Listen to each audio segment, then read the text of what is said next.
Welcome to Ryme.AI. To connect your Instagram account to Facebook page, follow the steps mentioned below. On the Facebook homepage, click on the account or profile photo on the top right corner. Select the Facebook page you want to connect to the Instagram account. Again, click on the account or profile photo on the top right corner.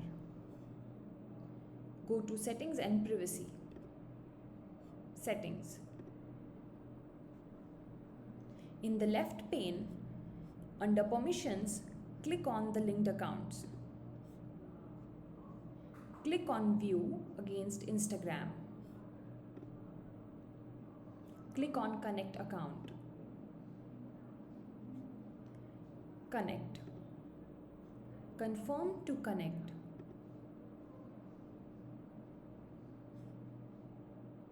A few more steps.